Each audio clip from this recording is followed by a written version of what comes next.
Well,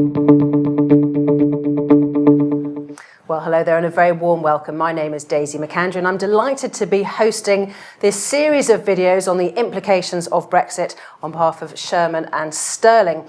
We're going to be kicking off looking at the specifics of the EU state aid rules. And on that note, I'm delighted to be joined by Chris Bright. Chris, this is your area. What do you think the biggest changes that we'll see will be? Well, the big question is, will we still have state aid rules? The EU is unique in having these kinds of rules to stop governments providing subsidies to business. And why would we have them if the rest of the world doesn't? So what's the obvious answer? The answer, unfortunately, is we have to wait and see, because it's all part of the negotiation between the UK and the EU. But we can look at examples of agreements with other countries and get a sense of what might happen. And when we do that, what's your conclusion? Well, those countries who are really reliant on the EU are now having state aid regimes imposed on them effectively in their free trade agreements. Turkey is an example of that. They've had to agree to set up a a state aid agency. Canada, for example, though, which the EU is just about to sign an agreement with, doesn't have that. So we're back to the question, which model are we going for?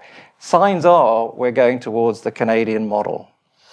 And when it comes to the negotiations, we now know which cabinet ministers are going to be in charge of which elements of that. We've seen already a big Whitehall shake-up.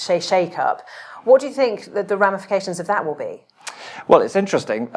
Theresa May, the new Prime Minister, has said that she is going to have an industrial strategy, which is almost a heresy in Conservative Party terms. I was going to say that word industrial has been a bit of a dirty word in politics for the last few years. It certainly has, but even the name of the ministry in charge has now got industrial strategy in it. So it looks as if a state aid regime won't be very helpful for that aspiration. And are there benefits of not having the state? I can see that there are difficulties on both sides, but what would the benefits be? Well, we can see just in the recent past in the UK, we've had the steel crisis and the issue of what do we do about the steelworks in Port Talbot. The government can't put money in because of the EU rules. That might be different.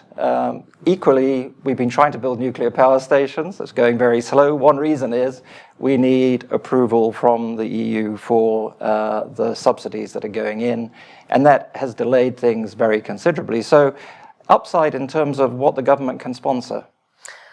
And certainly an optimist point of view would be, with the low pound plus more government intervention, some of these industries could benefit considerably. Yeah, and also looking at the regional variances within the UK, the opportunity to sponsor businesses in, well, even Scotland, for instance, which might help with the independence debate, looks attractive. But it all depends critically on that negotiation. And talking about negotiation, you've been a bit of a poacher turned gamekeeper in that you've worked in Whitehall yourself. You were seconded. Your experience of working at the Department of Trade and Industry, does that give you any insight into how you think things will shape up? Well, I think the one thing you can say is that we do have the resource we need to have these negotiations. Yes, trade negotiations are specialist negotiations, but we do have the skills in the civil service to be able to get there, possibly with a bit of help from others. New Zealand's offered us some trade negotiators, so it's not looking too bad. Well, certainly my reading of your manner seems that you're rather confident that this isn't a disaster. Certainly not. Yeah. Every change brings opportunity, and there is huge opportunity. Obviously, there's a degree of disappointment and even bitterness around.